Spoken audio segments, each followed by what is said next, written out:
Prontinho, pode ficar à vontade. Ok, então vamos dar início aqui mais uma reunião da Comissão Burle Marx aqui de Recife. Hoje vamos ter uma reunião especial com a apresentação feita por Joelmi, do Laboratório da Paisagem, da Universidade Federal, sobre a importância do legado de Burle Marx, né? Estamos aí no mês dedicado à comemoração aí de Burle Marx aqui em Recife. Então vamos ter essa apresentação especial aí feita por Joelmi. Eu estou fazendo a gravação hoje aqui de Piracicaba. Estou aqui em Piracicaba agora, até na rua aqui, por isso que eu estou sem máscara também, estou no local aberto, que a gente veio fazer visita aqui na Exalc, na Secretaria de Meio Ambiente. Vamos fazer uma troca aí de experiências e de informações sobre a questão de arborização urbana. Então hoje eu estou excepcionalmente fora aí da Secretaria aqui em Piracicaba, São Paulo. E, então, já convido aqui a Joelmi, saúdo a todos os conselheiros aí, todos os integrantes da comissão e todo o público que vai nos assistir aí pelo YouTube. Então, boa reunião aqui para todos nós. Já chamo aí Joelmi para fazer essa apresentação. Ok, bom dia a todos. Obrigado. Podemos iniciar, né?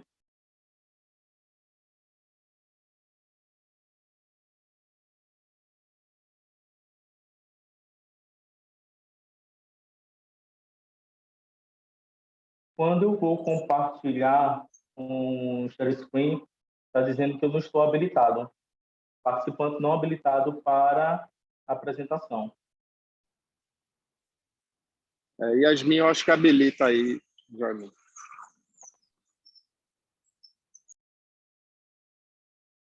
Tenta novamente, Joelmi. Eu acredito que é Pronto, realmente a conexão aqui, mas veja se você consegue agora. Agora foi. Obrigado, Jasmin. Por nada. Vocês estão conseguindo ver? Estamos sim. Obrigado.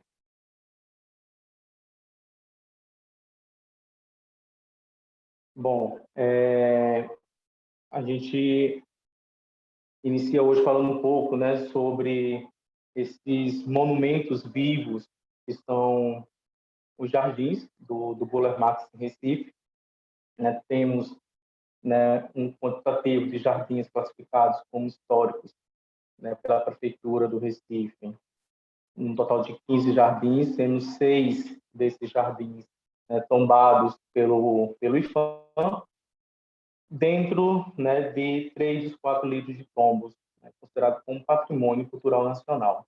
Então, esses jardins, e hoje nós vamos, né, percorrer um pouco por sua história, né, e eu inicio também, né, agradecendo por esse momento de a gente ver um pouco mais a obra, né, do Roberto Burle Marx aqui na cidade do Recife, e também numa dualidade muito estranha, né, para mim, desde ontem, quando nós iniciamos, né, a discussão ontem à tarde, né, sobre a construção, né, de um shopping em frente à Praça de Casa Forte, né, e o Laboratório da Paisagem emitiu um parecer, né, sendo contra a construção desse shopping e atinge diretamente esse monumento, ao mesmo tempo que a gente também vê situações como a demolição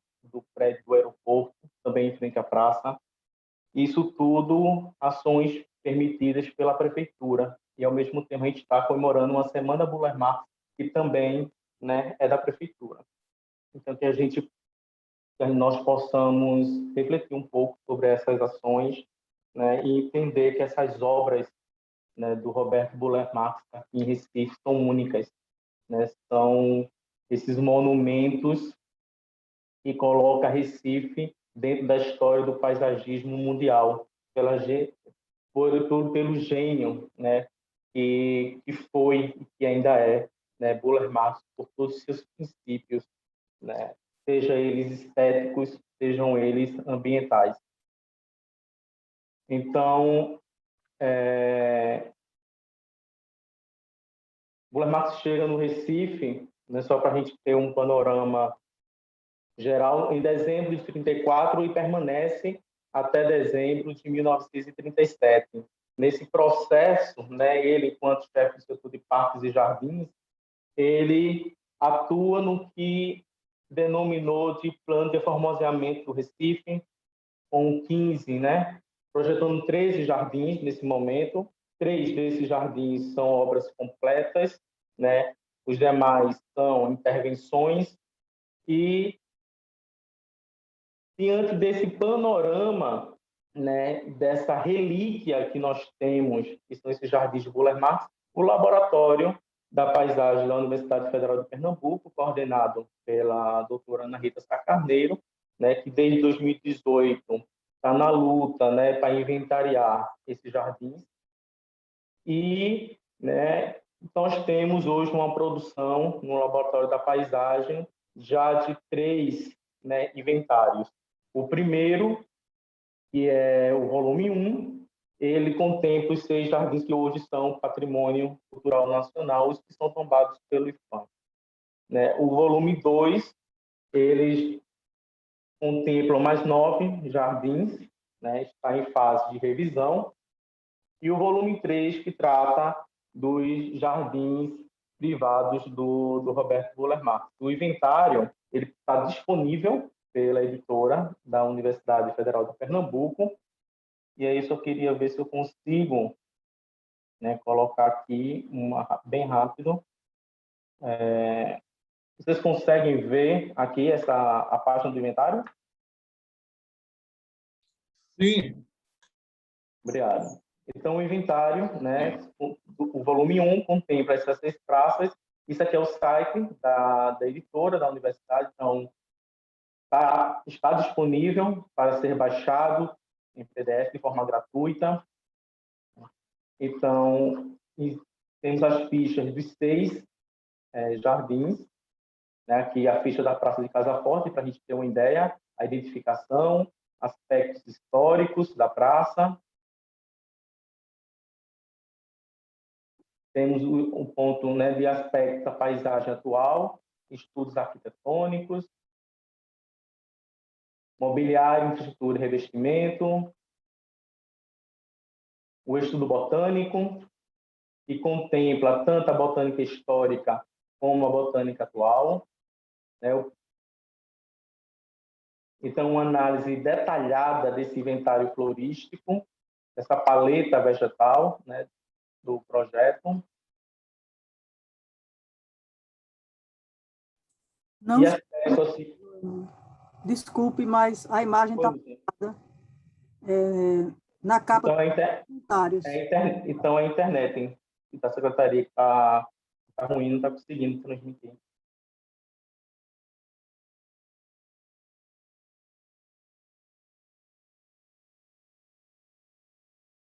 Não se move de jeito nenhum? Não. A imagem parada é aquela das 3 capas que está no PowerPoint dos 3 inventários.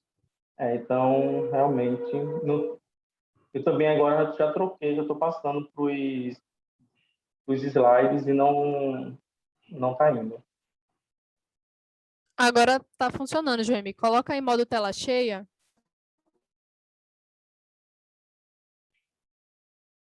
E agora, vocês estão vendo? Sim, quando você passou tela cheia, mudou os slides. Não entrou no site do inventário, entendeste? Está na apresentação em PowerPoint.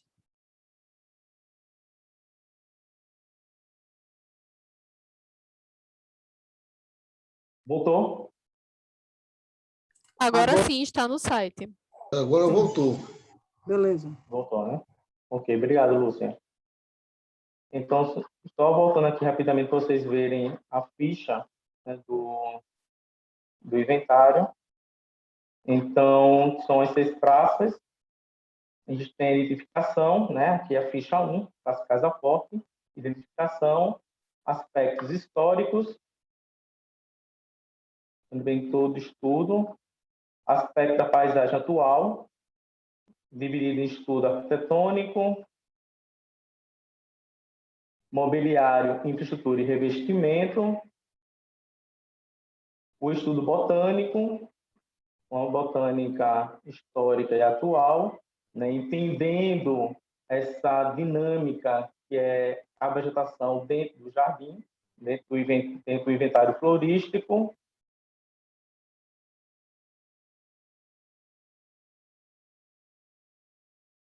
Temos os aspectos sociais, legais e do entorno.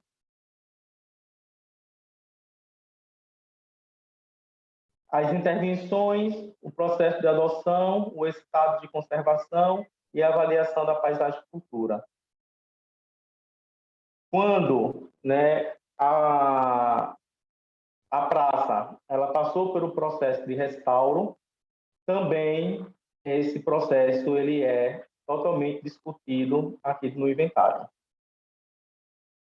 Então, esse é um instrumento, né, de gestão para a conservação desses jardins, que está acessível a todos que queiram consultar, né? E futuramente os outros dois volumes estarão também disponíveis.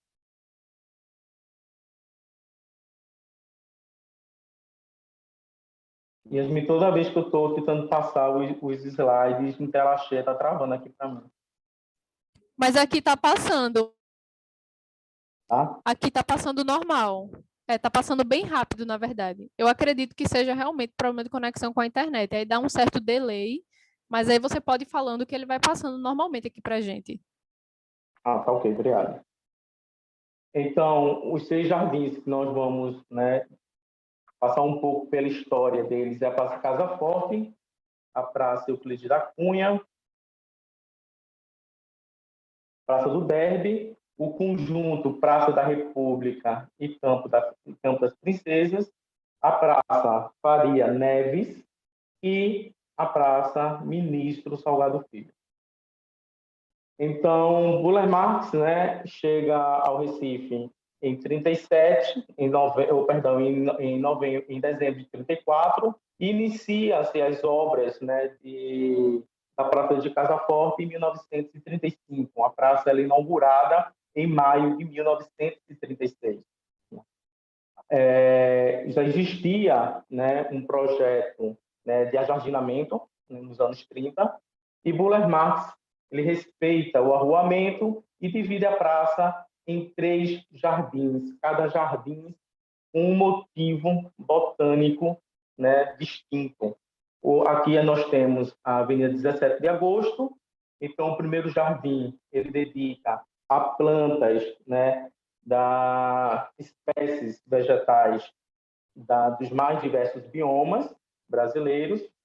O Jardim Central ele dedica exclusivamente a espécies amazônicas e o último jardim, que é o que fica em frente à igreja, ele dedica às espécies exóticas, né? Então, mas não são qualquer espécies exóticas, são espécies que têm uma relação direta com a paisagem do Recife. São espécies que têm essa característica identitária.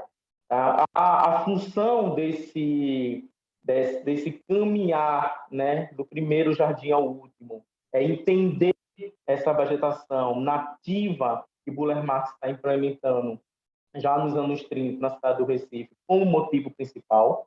Então, como função do jardim moderno, ele dizia que o jardim tinha uma função educativa, era educar as pessoas a saber o que é nosso e o que não é. Tá? Então, a gente tem, né, quando a gente avalia essa paleta vegetal do projeto, uma quantidade significativa, né, que é uma característica, é uma marca de Burle Marx em seus projetos, né, ele conseguir, pela genialidade dele, agrupar, fitoassociar, né, compor um grande número de espécies. Né? Ele já pensava nessas espécies, o jardim como um lugar de salvaguardar as espécies para o futuro. Era um homem visionário, né? Ele já estava ali olhando que num futuro, né, de acordo com cada localidade e com os avanços, né, que as cidades iriam passar, algumas espécies poderiam entrar em estado, né, de extinção. Inclusive, já nos anos 30, ele já falava que o jardim ele tinha uma função também de banco de germoplasma. Isso é muito curioso, porque ele queria que esses jardins, né, resguardassem essas espécies que no futuro, né, poderiam não existir mais. Seriam matrizes, onde a gente poderia fazer coleta de sementes e trazer essas espécies novamente para o seu ambiente natural.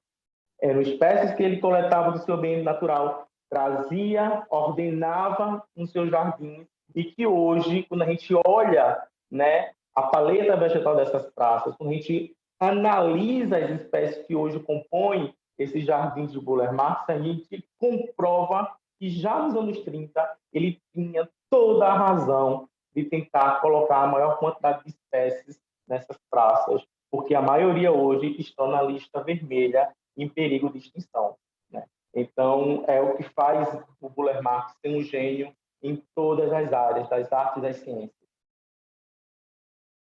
Então, para o jardim, né, o curioso é que esse jardim central, aqui, né, a gente tem uma representação da paisagem amazônica, né, e a gente tenta entender, ele diz muitas vezes que criar jardim é recriar microclima, né? A gente tem que dar condições para que as espécies consigam estar nos jardins. Ele tem como ponto focal os palmulatos, e aqui ele já representa muito bem, né, a arquitetura desse palmulato, né, a sua escala dentro do jardim, né, contornando o Lago Central com a Índia, né, a se banhar, e em volta da Índia as Vitórias Régias. Só que o palmulato, por ser uma espécie amazônica, ele exige, né, uma condição ambiental de um clima quente e úmido. Então, ao mesmo tempo que a gente tem aqui uma clareira, né, uma iluminação zenital, que o foco é o espelho d'água, ao mesmo tempo, a luminosidade que aquece essa água, faz com que a água evapore. Ele coloca blocos de palmeira, né, açaí, euterpedulis, e esses blocos de palmeiras têm a função de captar essa umidade do ar, concentrar aqui no Jardim Central, e o palmulato, que é o foco, né, do projeto, ele consegue ter todas as suas condições ambientais para estar na praça, para fazer parte dessa composição. Então, é a questão artística unida com a ciência, né? A técnica, o plantio, né? Então, a gente está falando de um Buller Marx com 28 anos de idade, né, em seu primeiro projeto de jardim público, mas com a carga, né, técnica, científica e artística, né, incrível, né? Pensar em todas essas condicionantes, porque ele já considerava que o elemento principal do jardim era o vegetal. E a gente só vai ter esse entendimento, essa clareza, que o elemento principal do jardim é o vegetal, em 1981, com a publicação da Carta de Florença. Então, mais uma vez, a gente comprova, né, a genialidade de Buller Marx, né, de antecipar teorias.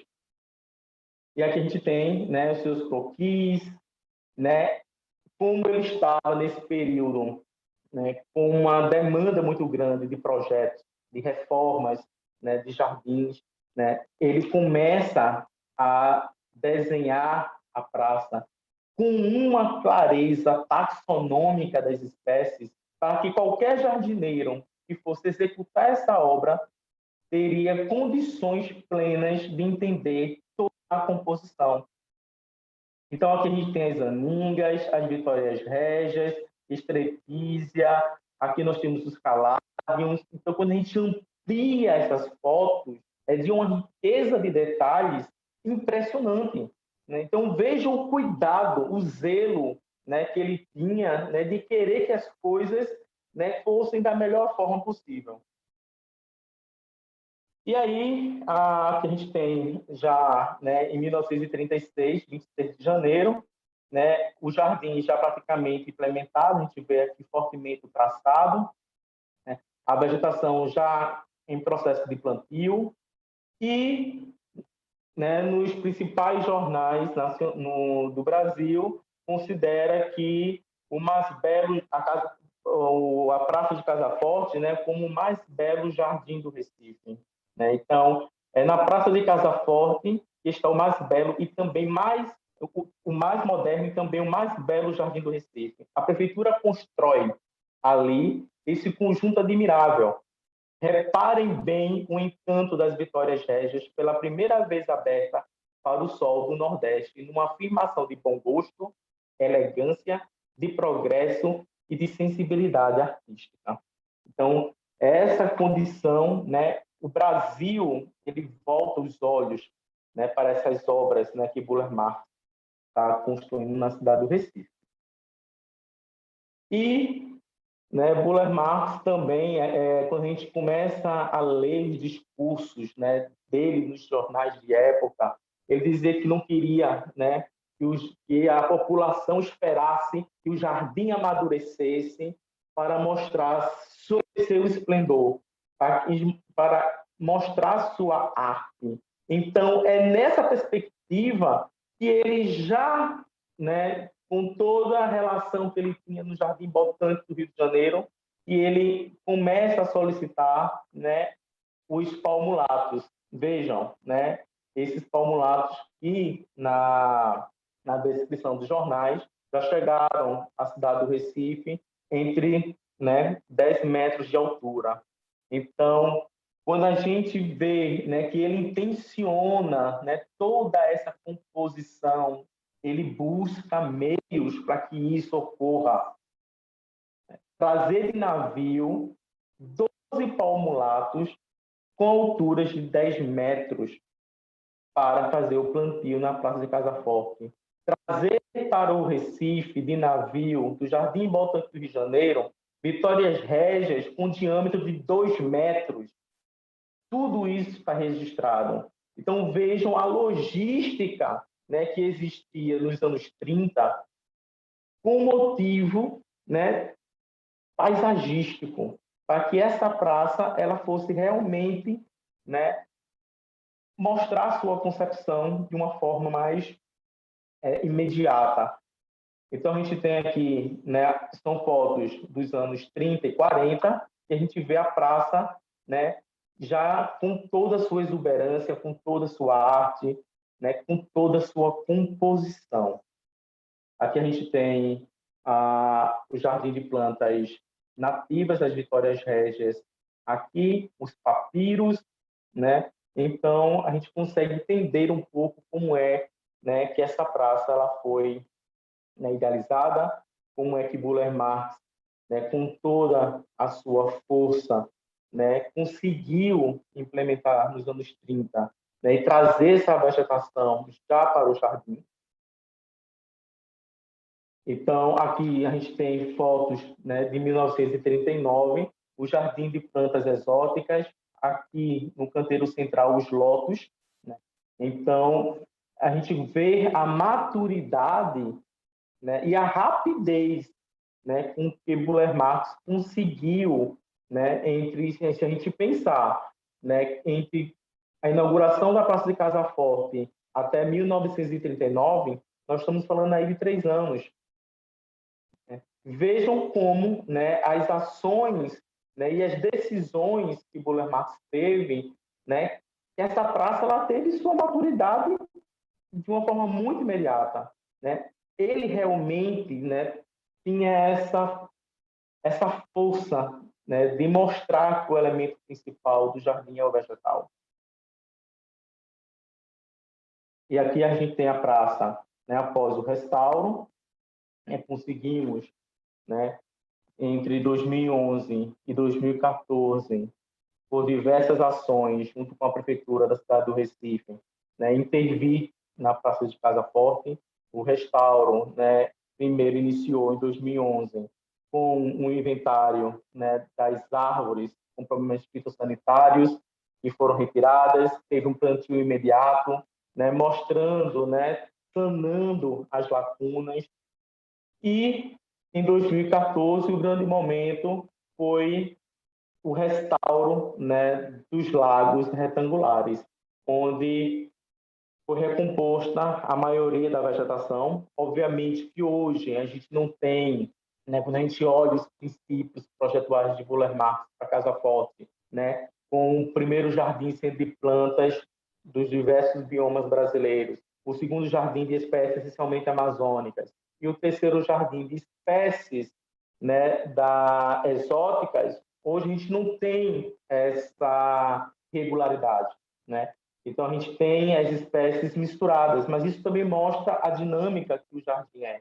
Isso mostra, né, que o jardim, por ser um monumento vivo, né, ele é um monumento vivo porque o material principal é vegetal, ele é perecível, ele é renovável. E restaurar, e no sentido geral, conservar o jardim, eu acho que é de uma extrema complexidade, porque se a gente não entende todos esses princípios projetuais que estão atrelados às fitoassociações, né, tão bem pensadas, tão bem justapostas por Buller Marx, em olhar para a natureza e saber que uma espécie pode ou não conviver com a outra, uma espécie interfere ou não com a outra, saber, como ele mesmo diz, né, pegar a natureza e ordenar com princípios arquitetônicos e converter nesses monumentos. Né? Tudo está muito bem pensado e muito bem conectado.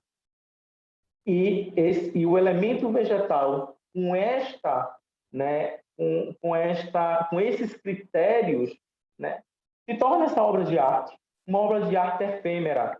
E para saber conservar, temos que entender não só quem é Buller Marx, mas entender todos os princípios projetuais que ele implementou em cada jardim e que cada jardim tem sua peculiaridade.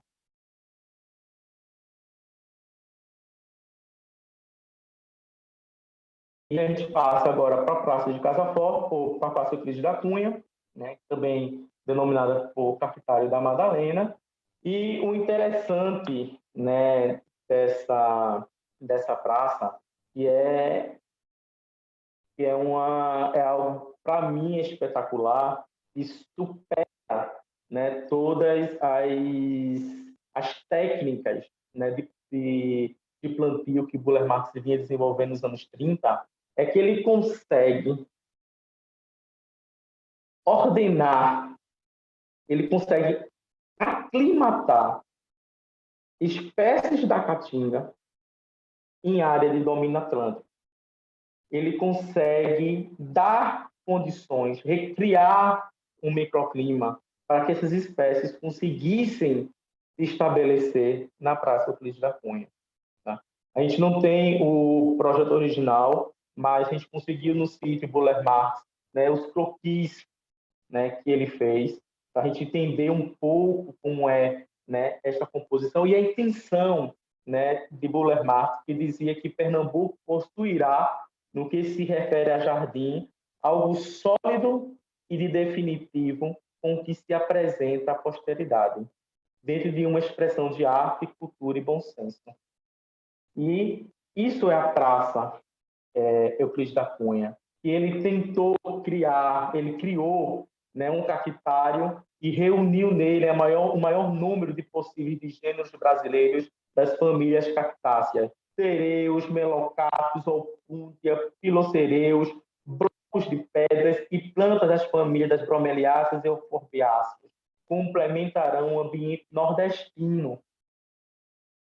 Duas alamedas de árvores autóctonas do sertão, como um buzeiro, juazeiro, pau d'arco, envolverão a praça pela parte mais externa, encontrando-se numa extremidade e formarão um pequeno bosque. Ter-se-á acesso ao passeio interno por meio de 3 pequenas escadas que acompanharão uma rampa gramada. Ao lado dessas escadas, alguns exemplares de cactos de grande porte. Aqui estão os princípios projetuais. Isto está no Diário da Tarde, né? A gente, quando vai para a história, né, e vê os jornais de época, esses desenhos estão lá. Estão todos os croquis de Burle Marx bem descritos com as intenções projetuais, né? E aí a gente vai entendendo, né, como é que ele queria pensar, como ele pensou esse jardim. A complexidade que foi trazer, nos anos 30, fazer uma expedição à Caatinga Pernambucana, ver como é que essa paisagem estava conformada e trazer elementos para implementar, né, na Praça Euclides da Cunha, no bairro da Madalena, onde a gente sabe muito bem que a gente tem o Rio Copivari passando por trás, a gente tem ventos com grande de umidade, e Burle Marx ele consegue recriar esse microclima. Quando a gente compara o desenho de Burle Marx com o que a gente tem nessa paisagem, né, sertaneja, na Caatinga, né, vejam aqui um grande rochedo com os cactos brotando da pedra e uma grande cortina, né, de árvores. Essa paisagem ela está aqui representada. Os blocos de pedra, os cactos, as euforbiáceas, as bromélias. Então, vejam a composição, a sensibilidade, a apreensão da paisagem que ele traz para o bairro da Madalena. Ele dá, como diz Jacqueline Ha, cidadania às espécies que não se utilizava até então no paisagismo. Ele olha, né, e também estuda muito Euclides da Cunha. E Euclides da Cunha diz que o sertanejo, né, ele é a representação do que é a brasilidade. E como o próprio Burle Marx diz que se apoiou muito, né, nos escritos de Euclides da Cunha, tanto que a praça, né, denominada como Euclides da Cunha, né, ele busca essa identidade, né, ele traz tanto em Casa Forte como Euclides da Cunha elementos centrais, uma Índia e o outro que ele chamou de índio de tanga na praça Euclides da Cunha, que hoje está o vaqueiro, né? Então, são símbolos, né, de uma identidade, tanto humana como botânica. E tudo isso, né, quando a gente olha para esse desenho de Burle Marx e tenta entender essa composição, né, a gente vê que o que é que a gente precisa, né, para que esses cactos sobrevivam, né? A gente sabe que as espécies de cactáceas, elas estão, né, elas exigem uma condição hídrica muito baixa e um calor intenso, né? É essa a característica dessas espécies. Então, os blocos de pedras que também estão no discurso de Burle Marx e que aqui se fazem presente, né, ele tinha uma função principal. Durante o dia, captar calor e durante a noite, dissipar esse calor. Ou seja, Burle Marx cria no núcleo uma condição extremamente quente e seca para que os cactos sobrevivessem. Vejam a técnica, né, a ciência implementada, né, em prol de uma obra de arte.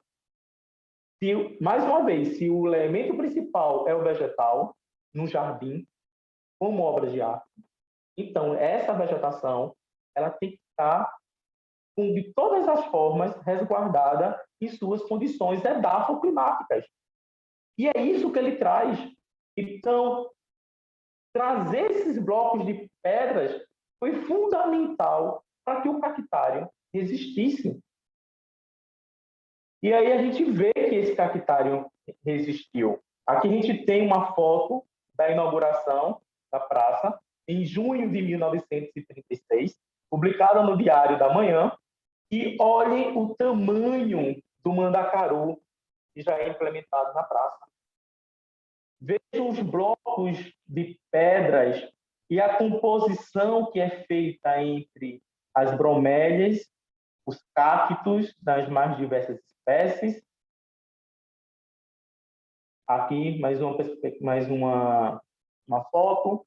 Vejam a topografia do canteiro, que é necessária para a percolação da água.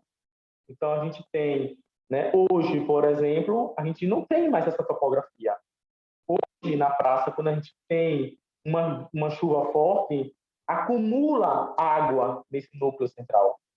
E, com isso, faz com que os cactos tenham uma grande absorção de água e apodreçam e morram. É por isso que hoje, na praça, no núcleo, né, da Praça Euclides da Cunha, nós não temos um cactário, nós temos um bromeliário. São 2 ou 3 indivíduos, né, de mandacaru que ainda resistem no núcleo central, porque a gente não tem essa condição, né, topográfica que permita a percolação, a drenagem dessa água, que fique um ambiente seco e que as rochas cumpram sua função de captar e dissipar calor para manter esse ambiente, né? Então, a gente não tem essa condição, né, essa recriação de microclima, como o Buller Marx intencionou, e que permaneceu até os anos 50 na praça. Então, aqui, né, a gente entendeu um pouco, né, essa dinâmica, né, desse núcleo, desse cactário, porque as espécies herbáceas são muito mais complexas, né, de a gente conseguir manter. O ciclo de vida, né, dessas cactáceas é muito curto, né? Então, mais uma vez, a gente vê a complexidade que é manter um jardim. Então, a gente ainda consegue ver aqui essas imagens, né, são de 2013, um grande conjunto de palmas, que praticamente não existe mais, né? Aqui já em 2016, a proliferação, né, das macambiras, né, das bromélias, né, e que tem uma propagação super rápida. Então, a conservação tem que estar atrelada a entender, né, a educar esse olhar para a gente saber a hora que vai fazer o desbaste, para a gente saber a hora, por exemplo, em um momento de vistoria que o Laboratório da Paisagem fez, né, o Euclides da Cunha, algumas coroas de frades estavam, né, nascendo nas rochas. E a pessoa que estava fazendo a manutenção simplesmente estava arrancando essas coroas de frades para botar no chão, né? Então, assim, é algo que a gente tem que pensar que o cactário estava se regenerando, né? Então, pelas sementes, né, por chuvas de sementes que estavam ali com essa vegetação, né? Então, a gente tem que ter todo esse olhar, né? Educar o nosso olhar para entender como é a dinâmica, né, desses elementos vegetais, a dessas condições para que eles sobrevivam, né? Essa foto eu tirei esse ano, né, para mostrar a vocês, né? Vejam o domínio das macambiras, né, das bromélias em todo o núcleo, né, que era para estar sendo dominado por cactos. E não satisfeito por essa ampliação, né, porque a pessoa que estava tomando conta, né, da praça, e que foi o que eu me espantei, ele estava com enxada e removendo, né, o solo. Primeiro, ele estava totalmente sem equipamentos para poder colocar a mão nessa vegetação que a gente sabe que é cheia de espinhos e de acúlios. Então, ele não tinha EPI, o único instrumento dele era a enxada, e com a enxada ele arrancava tanto as bromélias como os cactos, né? E que não servia para o replantio. E o que servia para o replantio está começando a fazer um novo plantio em outras áreas da praça. né, sem respeitar o projeto de restauro. Então, essa manutenção, quando a gente olha para a Praça Euclides da Cunha, né, a gente passa por ela, né, e a gente vê que nesse momento de pandemia é a praça que mais bonita está, né? Ela é uma praça resiliente, ela é uma praça que mostra a sua força nos momentos mais difíceis, né, como nós estamos vivendo, mas quando a gente apura o nosso olhar, né, e que vem essas imagens, as intenções projetuais de Burle Marx, a gente começa a ver que alguns atributos estão se perdendo, alguns atributos compositivos já estão se perdendo, né? Seja por não ter cactos no núcleo, que era para ter cactos, seja, né, por um replantio maciço de bromélias no cactário e em outras partes da praça. Então, ações como estas fazem com que, né, a gente vá desvirtuando um pouco, né, as intenções projetuais.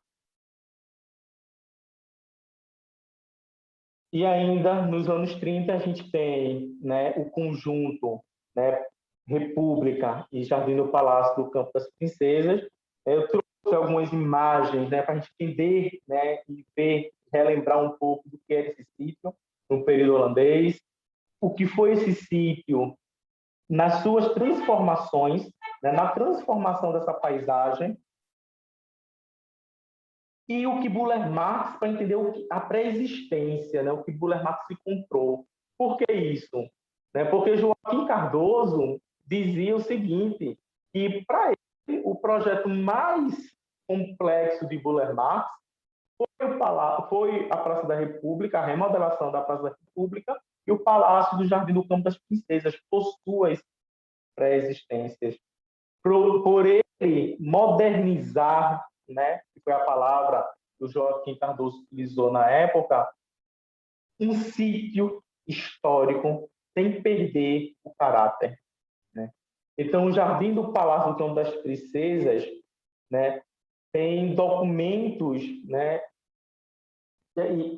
que mostra a evolução de várias intenções projetuais desde 1875 até 1936, que é a intervenção de Burle Marx. Então, vejam, né, a complexidade e a sensibilidade de Burle Marx ao intervir, ao respeitar a preexistência e buscar nela força, né, para né, pensar esse novo projeto paisagístico, que, né, segundo Joaquim Cardoso, né, foi essencialmente pela introdução de espécies, né, da restinga, que era outra marca de Burle Marx, já que ele estava nesse mesmo momento pensando na Praça Arthur Oscar, que é a Praça do Arsenal da Marinha. Então, o tabuleiro, né, nordestino, as espécies das restingas, Burle Marx entendeu a sua beleza, assim como entendeu a beleza, né, das espécies do sertão e trouxe, né, para a cidade. E aí, né, a intervenção mais forte que se tem, né, de desenho, vamos dizer assim, né, no Jardim do Palácio do Campo das Princesas.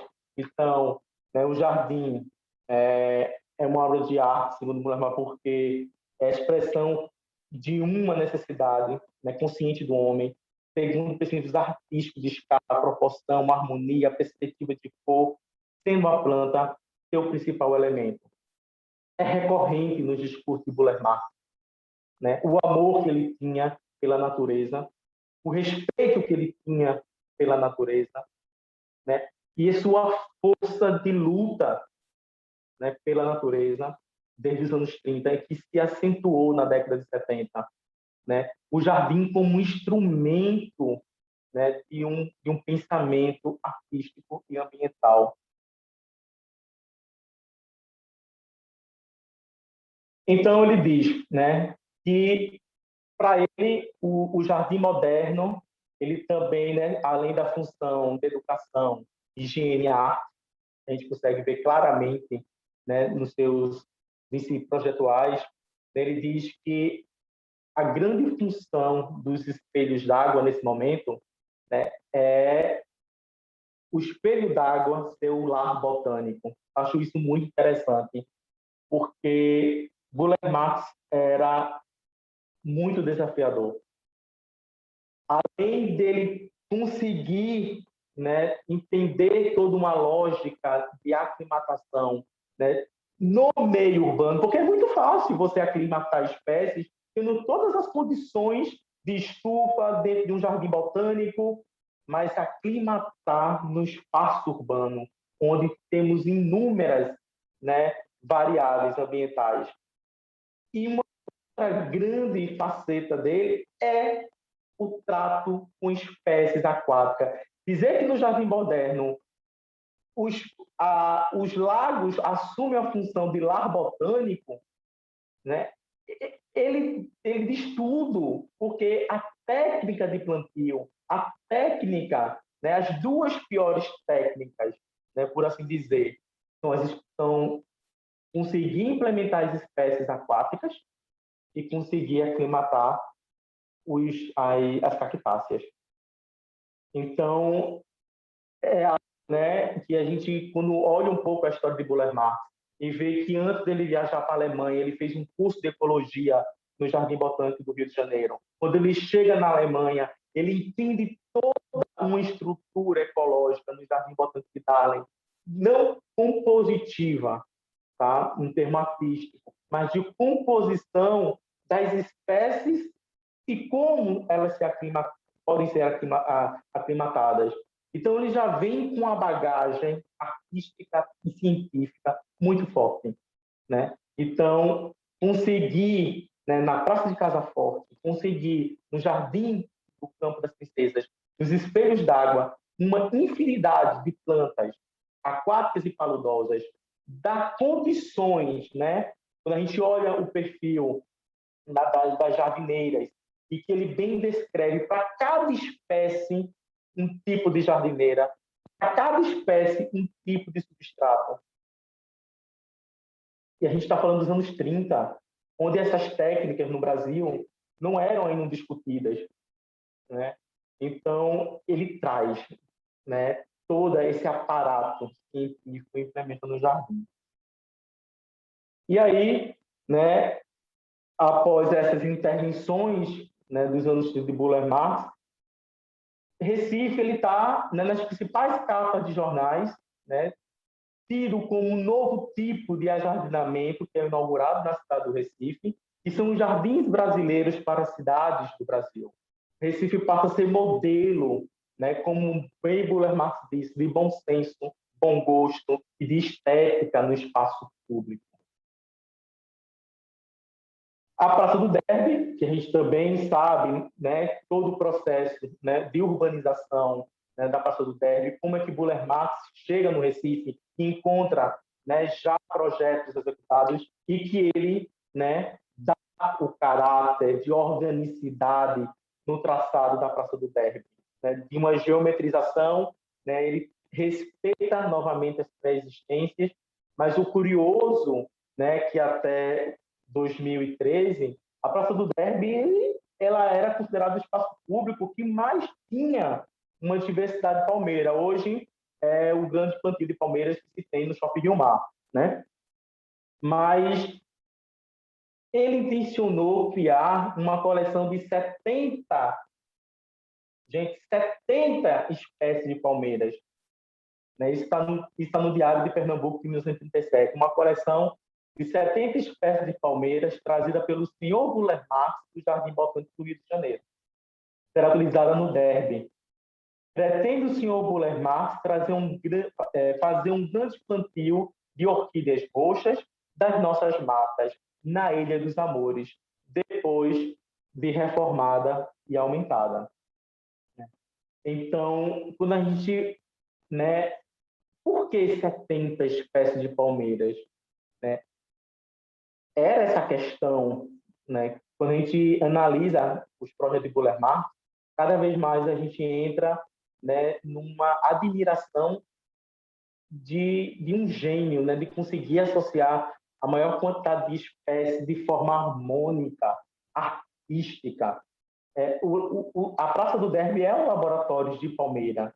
E para que isso se concretizasse, né, Buller Marx, né, compõe, né, essa paisagem da Praça do Derby com essa sinuosidade, trazendo os pandanos, trazendo, né, o dendezeiro, né, esse ar bucólico, esse ar que a cada curva que a gente percorresse, tivéssemos sensações, né, e novas perspectivas, novas paisagens dentro da paisagem da Praça do Derby. E para que isso ocorresse, né, a gente tem aqui, ó, o plantio de palmeiras imperiais que conformavam o eixo que vai dar no quartel do Derby. A gente está falando dos anos 30. Vejam, né? E hoje a gente tem uma grande dificuldade de encontrar um indivíduo por replantio que tenha, no mínimo, 4 metros de altura. Então, parece que a gente está vivendo um retrocesso num processo, né, de cuidar, de zelar por essas praças. Aqui a gente tem, ó, o orquidário, ele foi implementado. Hoje é um grande vazio, né, mas resistiu até os anos 50. E aí a gente vê o quanto é frágil, né, o jardim. Se a gente não tiver o cuidado, se a gente não tiver o olhar educado, se a gente não tiver amor e sensibilidade por essas relíquias que são esse jardim.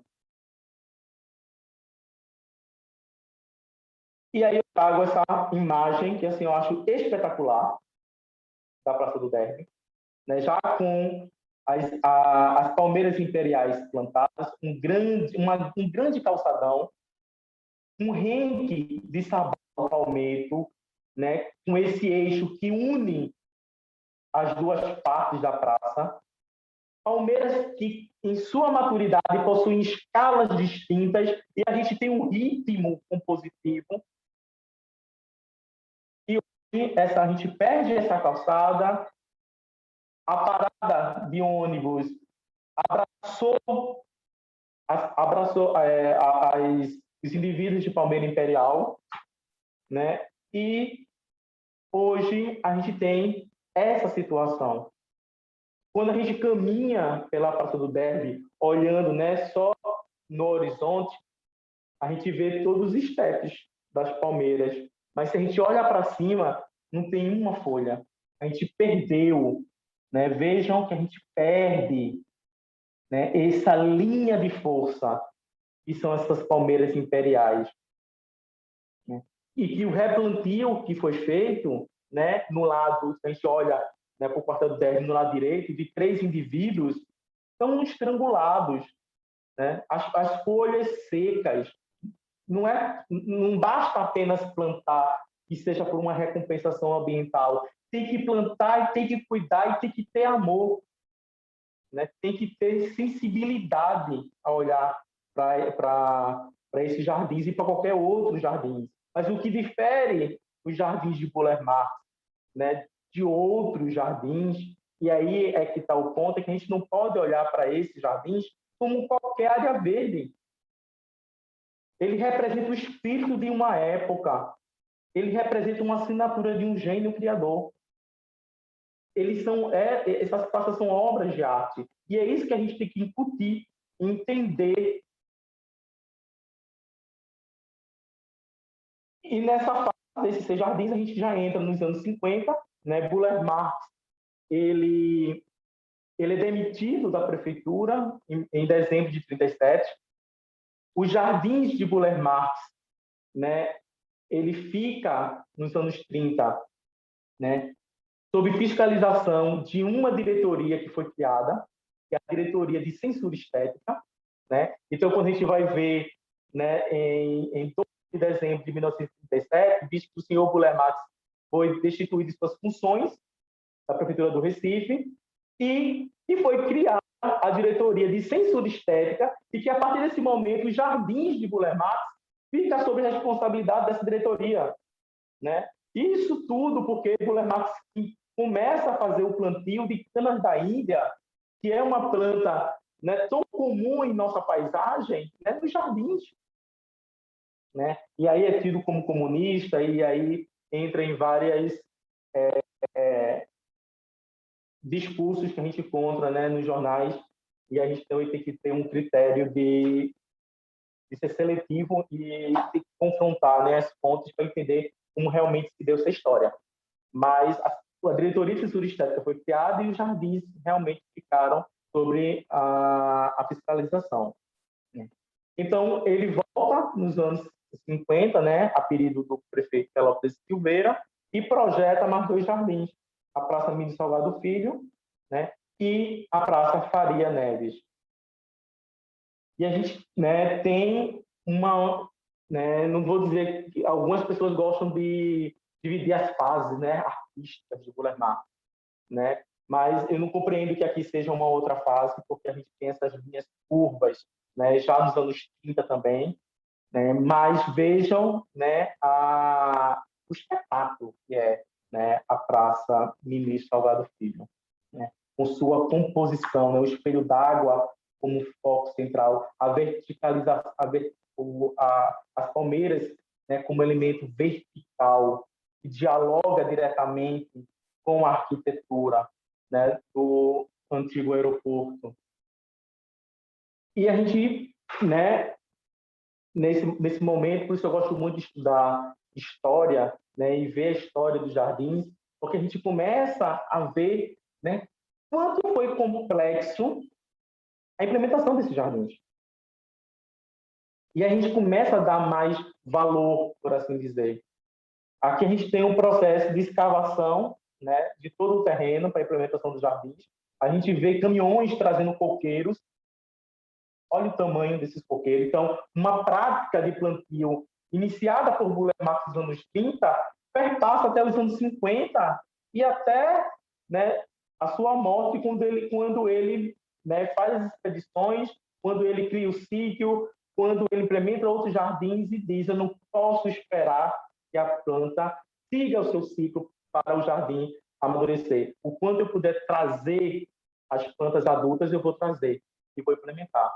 Essas são falas, né, bem gerais do Buller Marx em seus discursos. Então, aqui a gente tem as macaibeiras, né, os coqueiros, aqui já o plantio, né, executado, o lago em fase de formação, aqui o jardim já implementado, a escada, né, uma ligação direta com o elemento arquitetônico, né, que também o espelho d'água é um lar botânico, as vitórias régias estão aqui, as aningas, os papiros, as plantas paludosas, tudo dialoga com esse conjunto moderno, né? Nenhuma vegetação de barreira para que não impedisse a relação direta do elemento construído, edificado, né, com o jardim.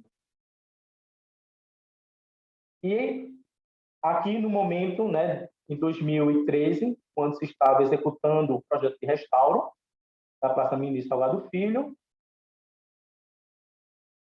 aqui em 2014, o jardim restaurado, né, com toda a sua composição de plantas aquáticas, paludosas, os papiros, a relação, né, direta, a gente consegue ver a forma, as curvas, né, contrastando com as retas do edifício em um extremo de linguagem compositiva, né? Parece que, né, quando a gente vê, né, o edifício ele mergulha no jardim e o jardim ele entra no edifício, né? É uma relação incrível que a gente tem, né, com essa unidade compositiva. Aqui de uma forma mais ampliada para a gente contemplar um pouco, né, do que é, né, essa beleza, né, essa plasticidade, as cores, né, a composição, a inter-relação, a fitoassociação. A gente consegue só nessa imagem entender esses princípios compositivos do Buller Marx.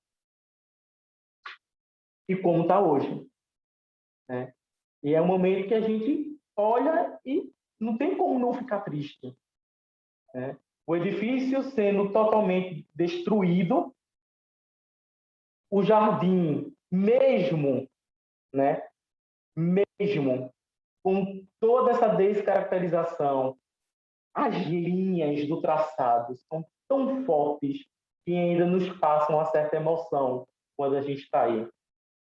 Mas quando a gente contempla num todo, né, a gente não tem como não ficar triste em ver uma situação dessa de abandono, né, tanto do edifício quanto do jardim. E, né, para a gente encerrar, a gente tem, né, a Praça Faria Neves.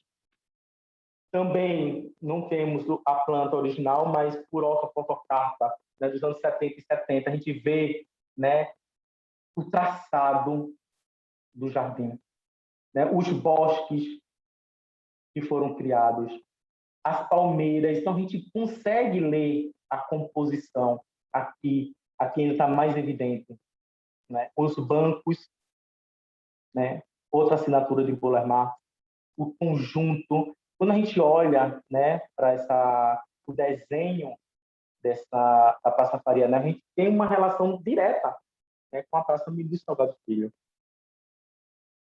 Algumas imagens históricas, né, e também cedidas pelos moradores ao Laboratório da Paisagem no momento, né, do restauro. E a planta do restauro, que a gente pode ver, né, quando a gente compara com a ortofotocarta, né, com a história oral, né, quem quiser entender um pouco mais todo o processo de restauro, está lá no inventário, bem descrito e analisado. A gente consegue ver a, né, recomposição, né, dos canteiros, da vegetação, a praça após, né, o restauro. E aí, né, como também está essa praça hoje em termos de manutenção? A gente vê, né, um indivíduo histórico também sendo aqui estrangulado, né, por um mata-pau, assim como o mata-pau, né, lá da Euclides da Cunha. Esse aqui também foi dado um parecer pelo autor da Paisagem em 2010 e continua lá, né, sendo estrangulado por esse mata-pau, né, vegetação sendo atacada por ervas de passarinho, indivíduos sendo estrangulados por canteiros para poder dar espaço para os carros estacionarem. Então, onde aqui deveria ser um alegrete de no mínimo 3x3, por causa de vagas para carro, estrangularam indivíduos históricos para poder dar espaço ao carro. Recomposição, né, dendrocirurgias, né, realizadas, né, nos indivíduos históricos. E aí eu termino a minha fala, né, com essas três imagens. O jardineiro da Praça Faria Neves,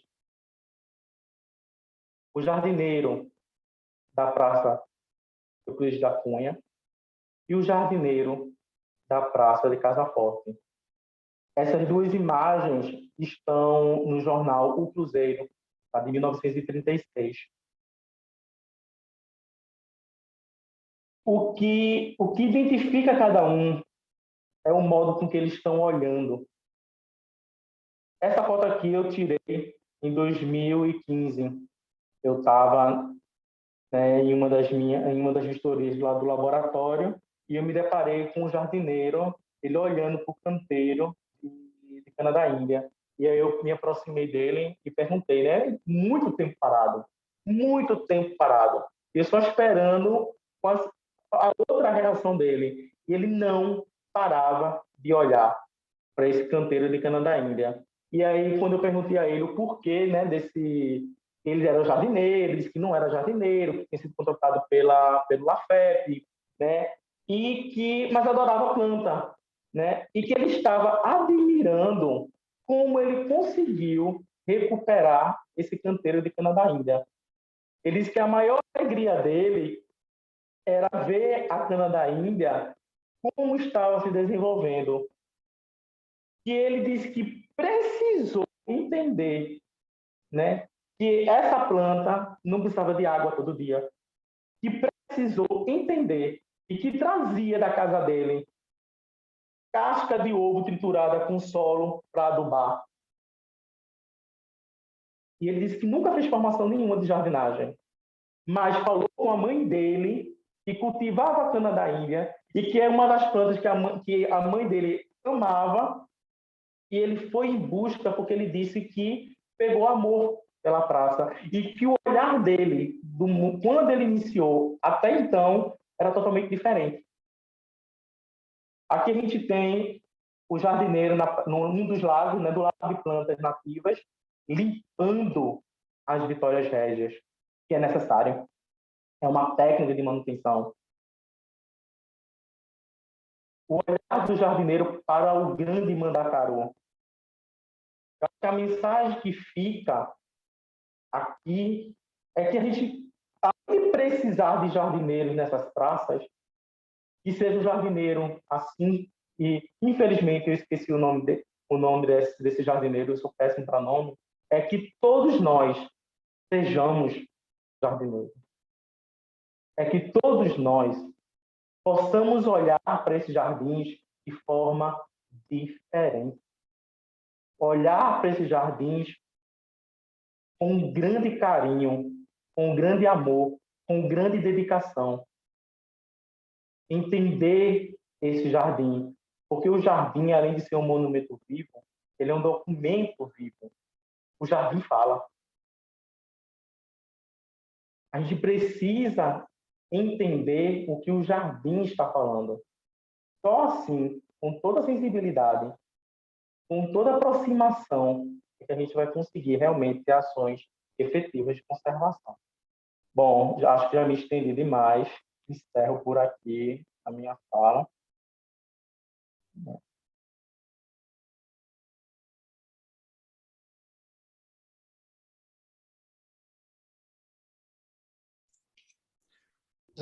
Bom dia ainda, né?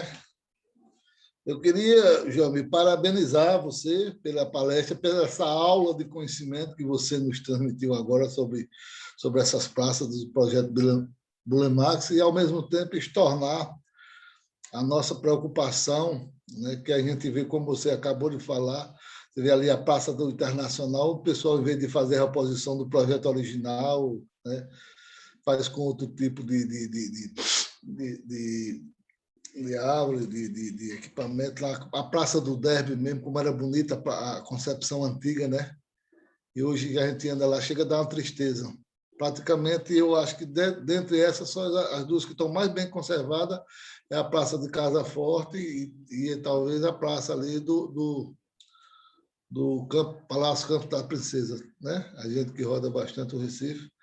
Mas, de antemão, parabenizar você pela sua palestra. Já, inclusive, acabei de acessar o seu Instagram e pedir para lhe seguir, tá? Obrigado aí, tá? Eu vou deixar Eu que agradeço. Obrigado aí pelos conhecimentos, amigo. Gostaria de saudar a todos e a todas, né? Nós da Prefeitura da cidade do Recife, como Secretaria de Meio Ambiente e Sustentabilidade, agradecer a Joelmi pela brilhante apresentação, né, das praças tombadas, e vimos como é importante termos a elaboração do nosso plano de gestão, de manejo e de manutenção e formação de jardineiros, né? Então, essa apresentação de Joelmi, com as especificidades de cada praça, com as peculiaridades do projeto Burle Marx, é uma inspiração, né, para a gente ter essa manutenção e cuidado e o olhar para cada praça, para cada, né, jardim. Eu agradeço e gostaria de abrir, né, para se alguém quiser fazer comentários, para a gente seguir aí. Bom dia a todos, não? Parabéns aí à apresentação de Joelmi, foi bastante, né, esclarecedora, né? A gente tem que continuamente estar nesse processo, né, de aprendizado, né, em relação aos jardins, né? Eu vejo, assim, da apresentação do Joelmi, eu vejo duas questões aí que são importantes, né, relacionadas à questão da das praças em si, né? Pelo que ele expôs, existem algumas situações em que vai haver necessariamente uma ação de restauro, né, dos jardins, né? Por exemplo, quando ele fala da Praça Euclides da Cunha, né, da perda do atributo, que é as cactáceas, né, e que isso está relacionado a questões como a própria questão de como a conservação, a manutenção dela é feita, né, e aí tem o papel do jardineiro dentro de todo o processo, mas também da questão da perda de um sistema de drenagem original, né, pelo que ele me deu a entender, o setor das cactáceas era um setor mais elevado, né, com um solo mais elevado, e com a chuva isso permitia uma drenagem e evitava o empoçamento d'água na área, né, e que esse empoçamento leva a uma perda dos espécimes, né, pelo acúmulo de água, apodrecimento de raízes, etc. e tal, né? Então, a gente vê pela exposição dele alguns são problemas que são problemas de restauro. A própria situação da Praça do Derby, né, do terminal, né, de ônibus laterais, né, que também processos de transformação do desenho da praça que são anteriores ao tombamento, né, e que levaram a uma ampliação da pista e, logicamente, uma transferência das calçadas para a parte interna da praça, que terminou a levar aqui as palmeiras se tornassem, né, elementos dentro das calçadas, né? Então, e existem problemas que são problemas de manutenção, de conservação, né? E aí a gente se debruça sobre duas situações. Primeiro, o que foi colocado dessa necessidade da gente avançar nesses planos de manejo, né, e conservação, manutenção das praças, né? Porque, em primeiro lugar, é uma ação do cotidiano, isso implica também a questão da formação dos jardineiros, né? E algumas outras intervenções que são intervenções, né, mais de restauro, que, né, vão ser necessárias. Eu não sei se o caso da Euclides da Cunha a gente enquadraria essa questão das cactáceas e uma recomposição do solo já como uma ação de restauro mesmo, não de manutenção, de conservação, né? E aí a gente vai, talvez o comitê se depare sobre essa discussão, né, de como viabilizar algumas ações de restauro que são necessárias nas praças para a recuperação dos atributos, né, que levaram ao tombamento dela, né, e aí passa necessariamente pela questão da recomposição da vegetação, né. Eu acho que essa é uma discussão que a gente vai ter que aprofundar e, logicamente, com o auxílio técnico do Laboratório da Paisagem lá da Federal. Obrigado.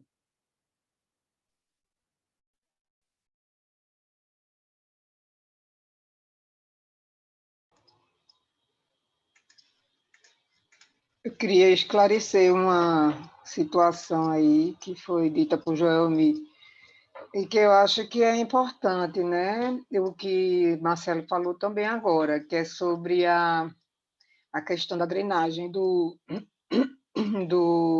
cactário. Porque, veja, no momento da restauração, nós fizemos, né? Foi retirada todas as pedras, foi preparado o terreno, né, de acordo com essas exigências da engenharia, e estava os engenheiros da ELUR participando, tudo. Mas eu acho que até esse momento agora é de reflexão, né? Como o Joel me apresentou, e que o que tem lá são as bromélias, né? Não são mais as cactáceas.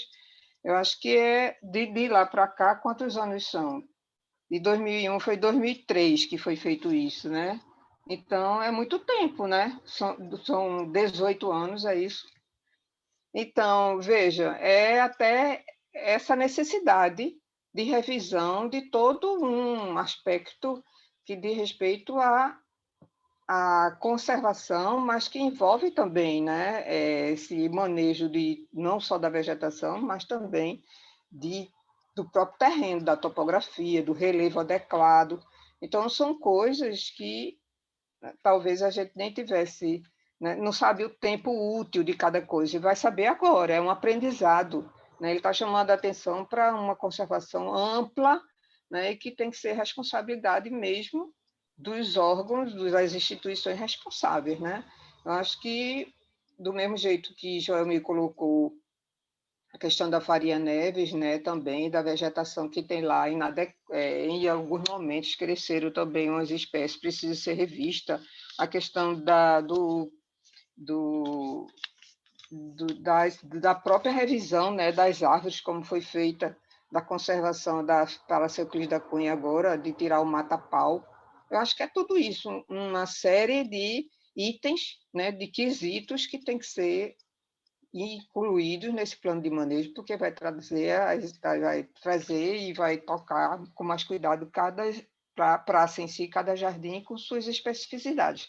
Mas eu acho que o que Joel me expôs foi da maior importância, né, para a gente se conscientizar do que é que nós temos mesmo que fazer, né, de cuidar, de ser guardiães desses jardins, né, com consciência, né? Não é uma coisa simples, e o amor que tem que ser dado para eles é para ser também para todas as áreas dos espaços públicos.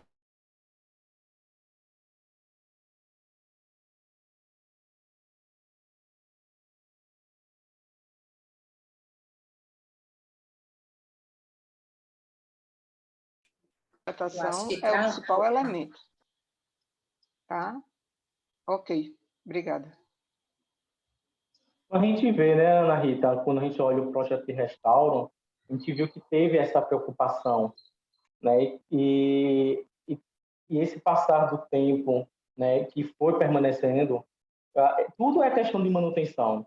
Quando a gente vê um jardineiro que não é, já está uma pessoa que está na função do jardineiro, né, por uma empresa contratada, com enxada, e retirando a terra, fazendo a remoção dessa terra, criando caminhos no cactário, né, deixando espaços para que a água se acumule, né? Então, a gente precisa estar atento a essa forma de fazer a manutenção, né, para que isso não ocorra.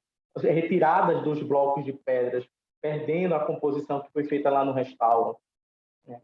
Retirando até algumas pedras e fazendo, né, outras, juntando. A última vez que a gente fez a vistoria lá na praça, né, a gente pediu para que os blocos de pedra voltassem para o centro, né, mas a pessoa estava tirando e contornando praticamente, né, o cactário, para poder fazer a limpeza com a enxada e a retirada dos indivíduos, né, de macambira e de facheiro que estavam lá. Então, assim, são espécies que merecem, né, um cuidado muito grande na sua manutenção. São muito sensíveis, né? Então, a gente tem aí a técnica, ela é muito complexa.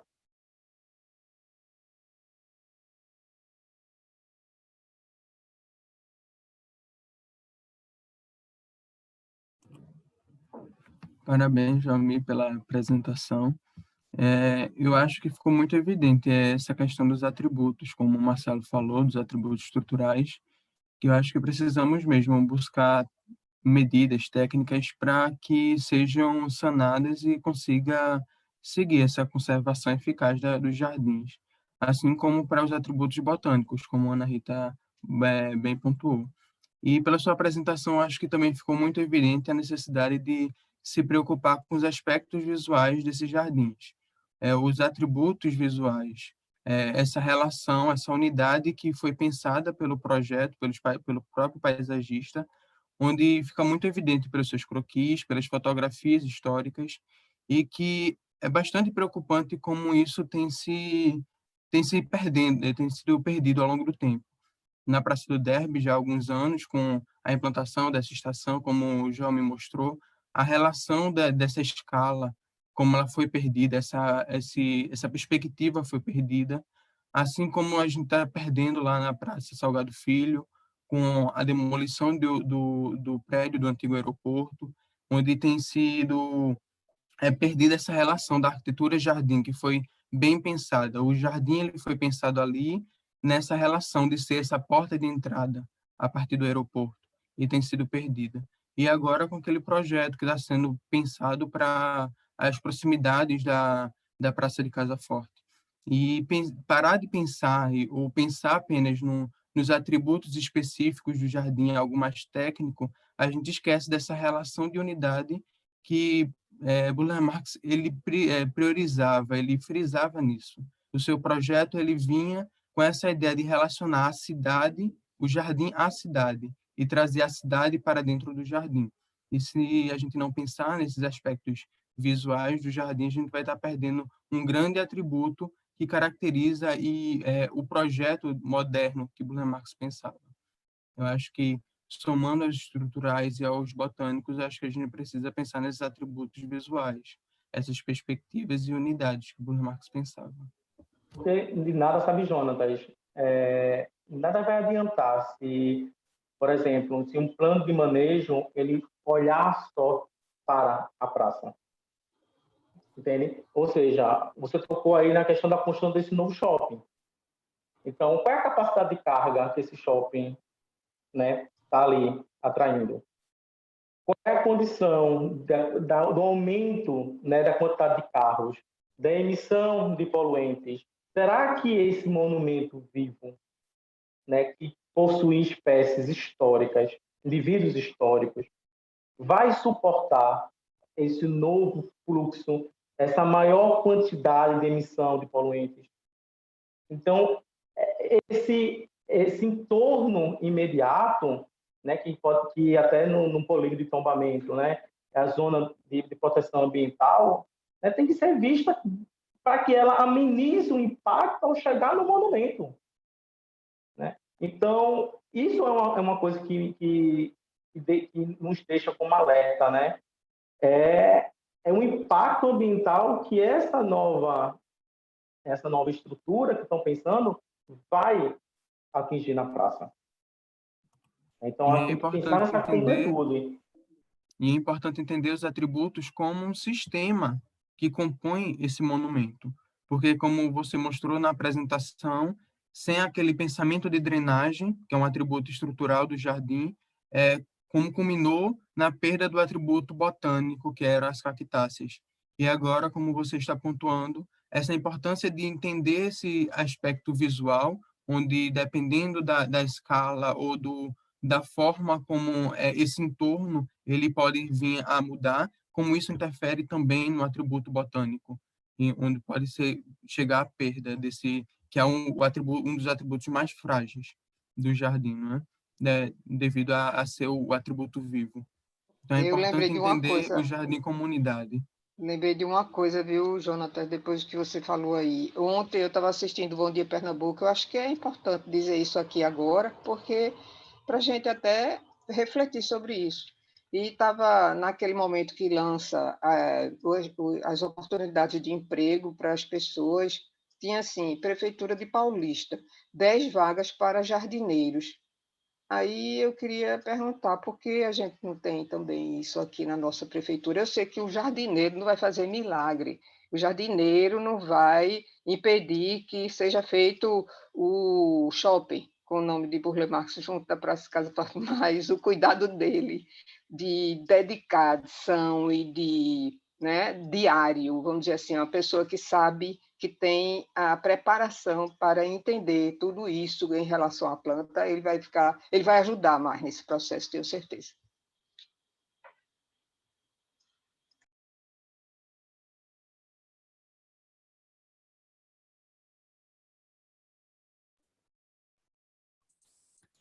Eu queria só completar, né, o que você falou, que eu acho que do tripé sobre o qual Burle Marx construiu seus jardins, que é arte, educação. Arte, educação e higiene. Eu fico achando que talvez o tripé que a gente tivesse que focar mais fortemente agora, educação. Tanto educação para nós técnicos, as pessoas que cuidam dos jardins, e que tem que ter uma formação, Então, por isso, eu já parabenizo a Prefeitura de ter trazido publicamente uma palestra como essa hoje, na Semana Burle Marx. E aí eu espero também que os jardineiros e os técnicos da Prefeitura tenham podido assisti-la, se não agora, mas depois, e a formação dos jardineiros. Então, a gente tem que lutar, Nefertiti, Carlos, o pessoal aí da Secretaria de Meio Ambiente, para tentar reconquistar o cargo de jardineiro dentro do quadro técnico da Prefeitura e que esses jardineiros sejam treinados, porque quando ele vai limpar o jardim, como o Joelmir denunciou, arrancando o solo, arrancando as plantas, para ficar limpo como se tivesse varrido, e achar que isso é conservar a praça, é destruir exatamente por falta de um conhecimento. Então, é preciso ter, sim, treinamento de jardineiros, abrir o cargo e ter esse treinamento dos jardineiros, que eles sejam educados juntamente com os técnicos. Os técnicos também têm que ter uma consciência patrimonial. O que é esse monumento, afinal? Então, talvez, se os técnicos tivessem consciência patrimonial mais fortemente, né, a gente não tivesse sido aprovado o shopping do Burle Marx, com esse nome que é um de respeito, né, ao próprio Burle Marx, em Casa Forte. Ou o edifício lá do aeroporto tivesse sido feito um restauro para não se perder aquele anteparo que dá escala à praça.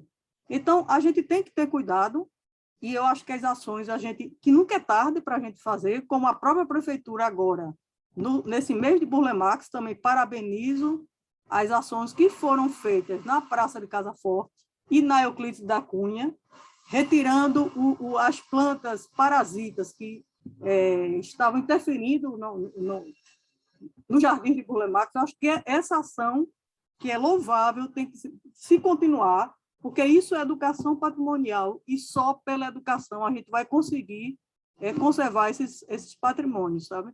Então, acho que eu focaria nessa história e que talvez a gente se comprometesse, nessa Semana Burle Marx, a implantar essa preocupação com a educação dos nossos técnicos e dos nossos jardineiros. É isso.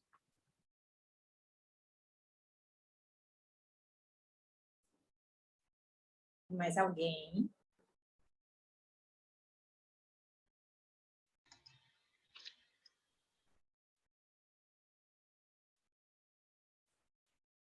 Joelmir, quer falar mais alguma coisa? Posso fazer um encerramento?